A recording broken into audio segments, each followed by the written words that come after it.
আসাদ। আল্লাহ পাক বলেন আবু লাহাবের স্ত্রী কোনো কাজে আসবে না, সম্পদ যা আছে কোনো কিছু কাজে আসবে না, সন্তানাদিগুলোও তার কাজে আসবে না। কথা কার? সংক্ষেপ করে বলে যাই, দেখেন আবু লাহাব কিভাবে শেষ হয়ে গেল। আবু লাহাবের সন্তান একটা মারা গেল, মনে আছে? আবু লাহাবের স্ত্রী এটাও মারা গেছে। এবার আবু লাহাবের পালা। আবু লাহাব যখন সন্তান হারিয়েছে, স্ত্রীকে হারিয়েছে, তখন বলল শোন একটা কথা বলি, এরে মোহাম্মদকে এইবারই মারতে হবে, যদি না মারতে পারি আমাদের কিছু থাকবে না। অবশেষে তারা ডেকে বলল কি করবেন? বলে বদর যুদ্ধের ডাক এসেছে। কাবা ধরে বলে কাবার মালিক, যদি আমি সত্য হই আমাকে বাঁচাও, আর যদি মোহাম্মদ সত্য হয় মোহাম্মদকে বাঁচাও। আল্লাহ বলল যাও, কবুল করে নিলাম। যুদ্ধে চলে গেছে 70 জন কাফের, 70 জন কাফের নিহত হয়েছে, 70 জন বন্দী হয়েছে। কিন্তু আবু লাহাব একটা সিপার ভিতর দিয়ে বের হয়ে চলে গেছে। দেখবেন অনেক নেতা আছে যখন রাজপথে মিছিল করে, আমার ভাইয়ের চরিত্র ফুলের চেয়ে পবিত্র, ফটকা একটা ফুটছে, ঘুরে তাকায় দেখে ভাই নাই, তখন কর্মীরা মার খেয়েছে। নেতার খেতা যদি একসাথে ধরা পড়ে, নেতা জেলের এই দরজা দিয়ে যায় ওই দরজা দিয়ে বের হয়ে যায়, খেতা যে দুইটা ধরা পড়ছে ওর খবরও লাগে না। অবশেষে ওর বাপে যায় জমি বেচে সাওয়াল সারান লাগে। এই রাজনীতি পচা রাজনীতি আমরা করি। কথা কন না কে? খারাপ বললাম? আমার বন্ধুরা, আবু লাহাব পালায়া বাড়ি চলে এসেছে, কিন্তু চিন্তা রোগ, বড় রোগ।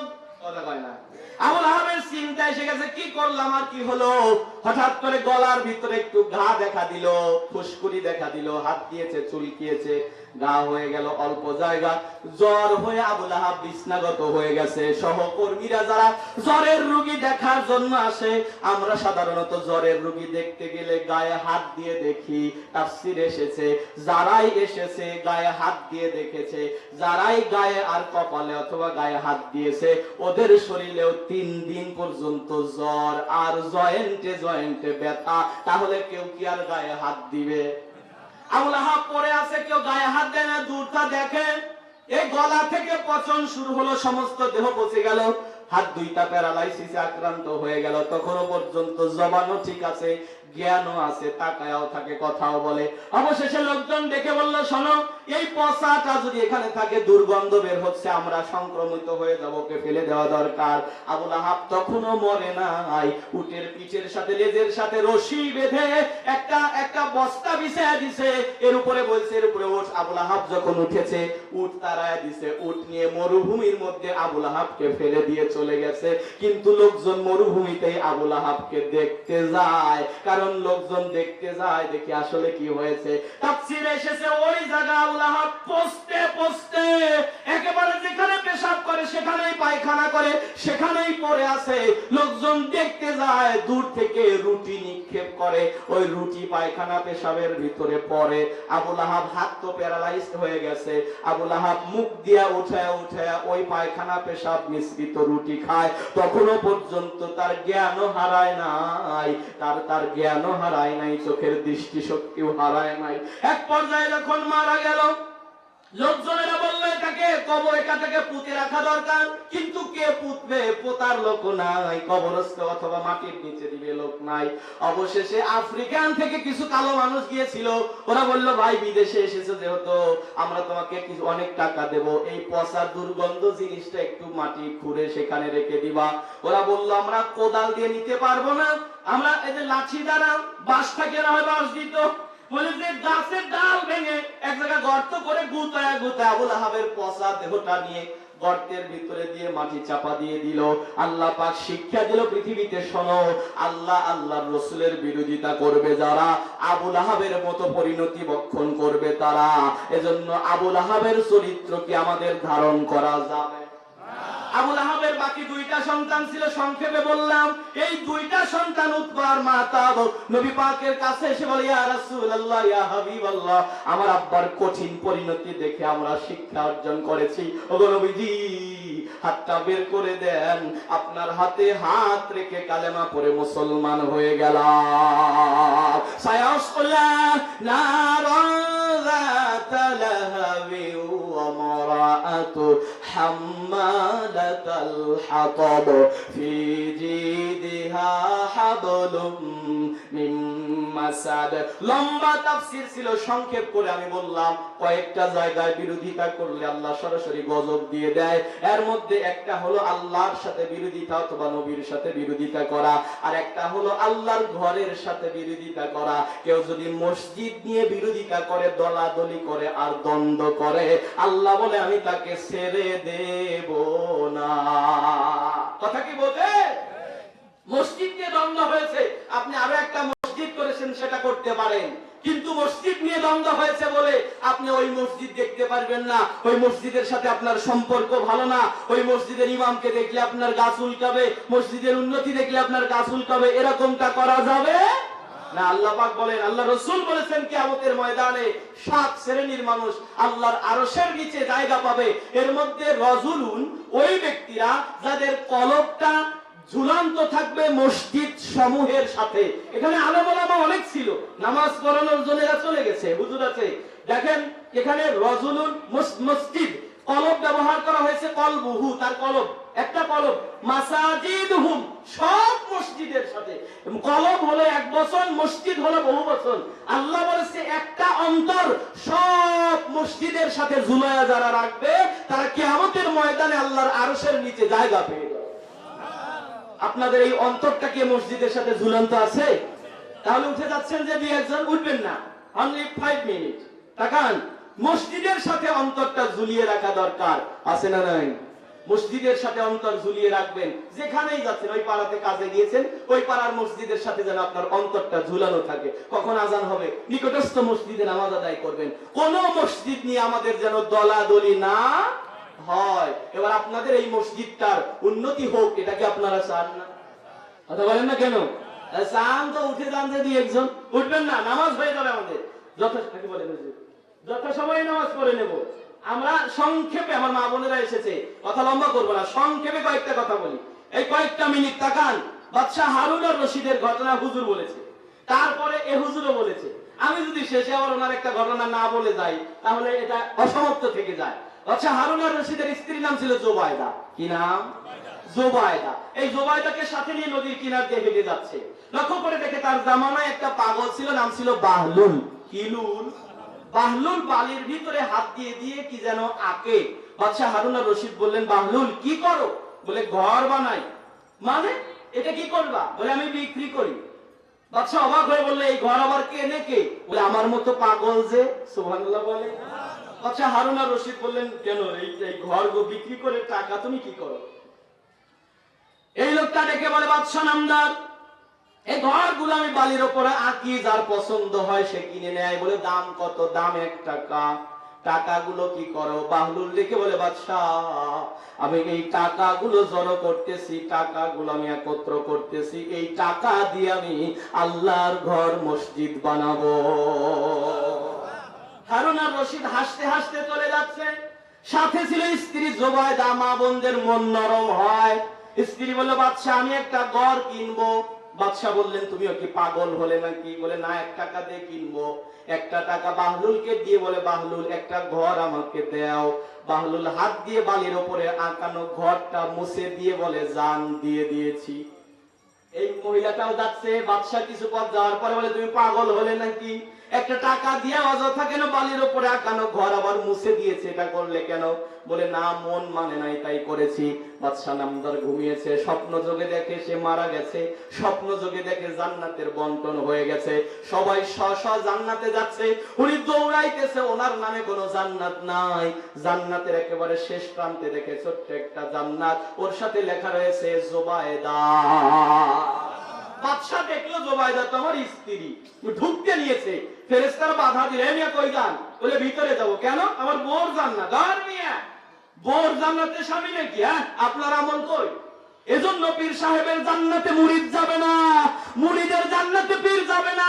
যার যার সরকায় তার তার তেল দেওয়া দরকার। কথা বোঝেন? এক পর্যায়ে বাদশা বলল, আমার স্ত্রী বলে, না পরিচয় এখানে না, আপনার জান্নাতে আগে যান। বাদশার ঘুম ভেঙে গেছে, দেখে ঘরমাক্ত দেহ, সকালবেলা জাগ্রত হয়েছে, বিকেল বেলা কথাটা মন থেকে যায় না। জুবাইদাকে বলে, শোনো, আজকেও আমরা নদীর কিনার দিয়ে ঘুরবো, বাদশার একটা মনের আশা, আমিও একটা ঘর কিনবো। জুবাইদার হাত ধরে যখন নদীর কিনার দিয়ে যায়, বাহলুল বসে আছে ওই জায়গায়, আঙ্গুল দিয়ে দিয়ে বালির উপরে ঘর আঁকে। বাদশা নামদার বলে, বাহলুল কি করো? বলে, ঘর বানাই। কি করবে? বলে, বিক্রি করব। এই ঘর কেনে কে? বলে, আমার মতো পাগল যে। কি করবে? টাকা। কি করবে? বলে, টাকাগুলো জমা করে আমি আল্লাহর ঘর মসজিদ বানাবো। এখন এই বাদশা নামদার ডেকে বলে, বাহলুল তাহলে আমাকে একটা ঘর দাও। বলে, না, তোমাকে দেব না। বাহলুলকে ডেকে বলে, বাহলুল রে, আজকে একটা ঘর আমাকে দাও, দাম কত? বাহলুল মুস্কি হাসি দিয়ে বলে, বাদশা রে, আজকে একটা ঘরের দাম হলো পুরো दुनिया। दुनियाए सदाकत में तेरे नाम रहेगा, अबू बकर तेरे नाम से इस्लाम रहेगा। दुनियाए सदाकत में तेरे नाम रहेगा, फारूक तेरे नाम से इस्लाम रहेगा। डाक दे बोले, বাহলুল গত কয়েকদিন আগে তুমি ঘর বিক্রি করলে 1 টাকা, এখন আবার বলো পুরো দুনিয়া, তার কারণ কি? ডেকে বলে, বাদশা রে, গত কয়েকদিন আগে আমি বিক্রি করেছি, সেও নিয়েছে না জেনে, আমিও দিয়েছি না জেনে, আজকে আপনি কিনতে এসেছেন জেনে। প্রশ্ন কিন্তু আমি আউট করে দিলাম, আমরা যদি জান্নাত কিনতে চাই, আল্লাহর ঘরের জন্য কিছু ব্যয় করতে রাজি আছি না নাই? কারা কারা কিনতে চাই একটু হাত তোলেন। লিল্লাহে তাকবীর, নারে তাকবীর। দুই হাত উঠান তো, ঝাঁকি দেন একটা। আল্লাহ কবুল করে বলেন আমিন। আর বলেন আমিন। আমার মা বোনেরা, আমার মা বোনেরা, আপনারা ওখানে হাত তোলেন, পর্দার ভিতরে হাত উঠাবেন।